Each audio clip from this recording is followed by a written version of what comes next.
Salut les amis, alors j'ai récupéré, comme ça, l'extension, le booster de supplément pour Zenith. On va regarder ce qu'il y a dedans, alors vous l'avez peut-être déjà vu sur les réseaux, sur YouTube, mais on va ouvrir ça en direct. Voilà, c'est un petit plaisir que je voulais partager avec vous. Donc là on a un papier qui est voilà, un peu en mode carton maintenant. Il y a 1, 2, 3, 4, 5, 6, 7, 8, 9, 10 cartes à faire venir. Et vous avez également un petit livret de règles, un petit fascicule, un petit flyer, donc en 4 langues. Donc voilà, en fait, ce qui nous concerne, c'est juste cette partie-là. Je ne sais pas si vous voyez bien.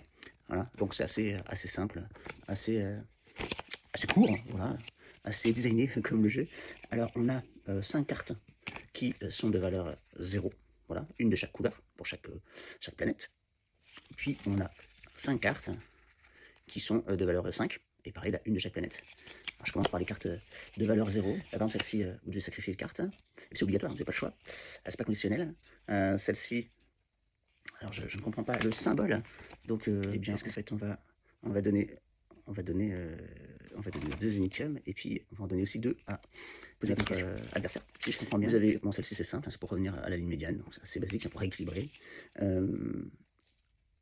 Ah là, vous allez gagner 8, je comprends ça, 8, mais vous allez donner 8 à l'autre. Donc l'autre carte tout à l'heure, si je comprends, vous avez gagné 2, mais vous avez l'autre aussi, 2 Zenithium. Et puis la dernière, donc c'est celle-ci, donc celle-ci est expliquée. Voilà, donc là, bah, on développe sa technologie la plus basse en payant son coût Zenithium, tout simplement. Donc ça, ce sont les cartes 0. Et puis on a les cartes de valeur 5, on va les regarder. Alors des cartes un peu plus classiques, enfin plus classiques, donc celle-ci. Donc, ce sont des espions en fait. Donc celle-ci, bah, vous pouvez avancer une influence pour n'importe quelle planète uniquement si l'adversaire a beaucoup de crédits, donc 15, au moins 15. Ici, bah, c'est un peu la même chose, c'est dépendant en fait de ce que l'adversaire a. Donc là ici, est-ce qu'il a le jeton leader? Non.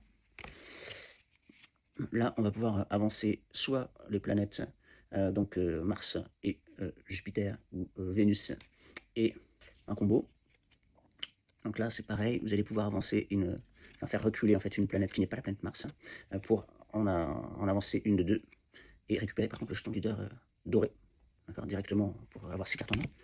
Et puis la dernière, bah là aussi c'est dépendant du niveau de Zenithium de votre adversaire pour pouvoir faire l'effet. Voilà pour les petites cartes, j'espère que vous allez les utiliser, vous me direz aussi ce que vous en pensez dans peut-être un petit commentaire de ce short. Voilà, ciao, bisous.